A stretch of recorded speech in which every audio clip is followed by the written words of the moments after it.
qual a diferença de ansiedade no relacionamento e ansiedade e relacionamento? Eu vou dar uma dica aqui rápida, tá? Baseada esse é um modelo, que é o modelo da teoria do apego. Teoria do apego é uma teoria. E de boas teorias, vocês viram quanto que tem aqui, que tem evidência. Ela não está entre aquelas que têm evidência, mas ela é uma teoria que ela é fácil de entender. Em inglês é attachment style. Não há evidências muito baixas que você fazer, enfim, qualquer terapia baseada somente nisso ajude, mas isso é um modelo que é fácil da gente entender, tá? E é assim que a gente usa na prática, porque senão a gente fica preso em um monte de teoria e a gente não sabe como que isso resolve a minha vida. Então, a ideia é, a ansiedade, ela pode ser um problema em si. E quando ela é um problema em si, ela vai se manifestar no relacionamento, mas ela vai se manifestar fora. E aí, você vai ter um desses quadros. Só que esses quadros vão estar presentes também em situações que não envolvem aquela pessoa. E aí a gente vai ter que dar um nome para isso. Não vou entrar nisso agora, tem outros vídeos, tem, enfim, as maratonas. Mas isso está presente no relacionamento e fora. Vou dar um exemplo. Imagina enfim, uma pessoa que está namorando. Imagina, enfim, né, um amigo meu está namorando uma menina, está começando a namorar, faz aí, não sei, uns 6 meses de namoro, por exemplo, e ele tem uma ansiedade generalizada. Ansiedade generalizada faz com que a gente não consiga parar de se preocupar, que a gente tenha muita dificuldade para lidar com incerteza, muita dificuldade para lidar com situações com que nós não temos controle. E o relacionamento é um problema. Por quê? Porque a gente não tem controle sobre o que a outra pessoa vai fazer. Não tem. Isso não é um relacionamento. Quando a gente tenta controlar, isso se torna abusivo. A gente não tem controle. Mas isso não quer dizer que não vale a pena. Mas ele não tem só para isso. E aí ele começou a ter a ideia de que ele não estava performando bem no trabalho. E isso pode ser verdade, pode não ser, mas isso veio junto com uma ideia de que se ele não fizesse mais, ele não ia conseguir. E aí ele ia ser o pior funcionário, ia perder o emprego, e isso ia fazer com que ele fosse para a falência, e isso ia fazer com que ninguém quisesse ficar com ele.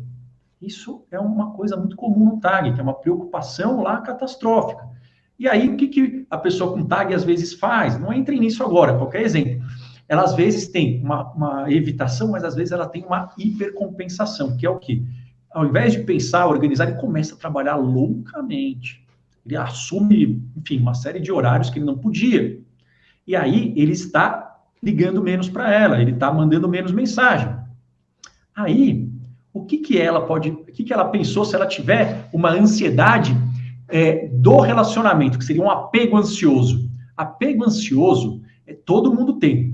Toda a relação do ser humano, ela vai ter 2 polos, ansiedade e evitação. Toda relação, nós temos isso, bebês, crianças, que é o quanto que eu dependo, o quanto que eu quero estar próximo e o quanto que eu tenho medo de que a pessoa vá embora.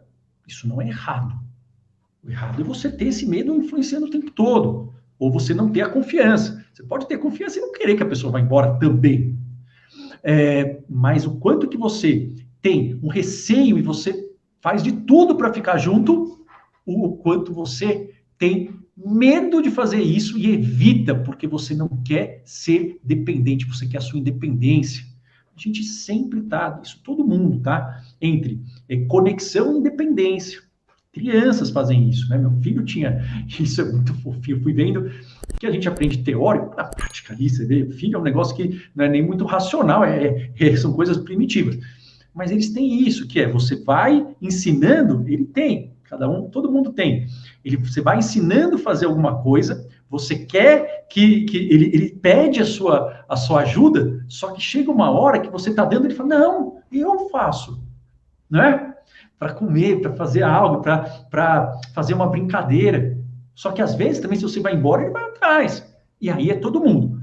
Então, se a sua ansiedade é pelo medo da pessoa não te responder, pelo medo dela estar com outro, dela não gostar de você, e essa sua ansiedade é pelo medo da relação acabar, e você tenta ficar sempre perto da pessoa, a forma com que você compensa é indo atrás muito o que sempre dá errado, isso é da ansiedade.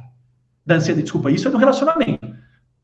Se, por exemplo, você está preocupado com o trabalho, com a performance, tudo ali, e o relacionamento é um problema, aí não é o relacionamento pelo qual a gente tem que começar a tratar. Pode ter os dois. Então, essa namorada dele pode, de repente, achar que isso é porque ele vai abandonar, porque ele não gostou. E aí ela começa a mandar mensagem loucamente. E aí ele, enfim, pode se sentir culpado, não sei. Estou dizendo que, por exemplo, nesse caso, uma ansiedade generalizada. Ela, um apego ansioso. Ou um apego evitativo, que é a pessoa que, assim, o pessoal chama de medo de intimidade. Aqui não é um medo, é que a pessoa ela tem uma valorização da independência muito forte. E isso, às vezes, pode ajudar, pode não.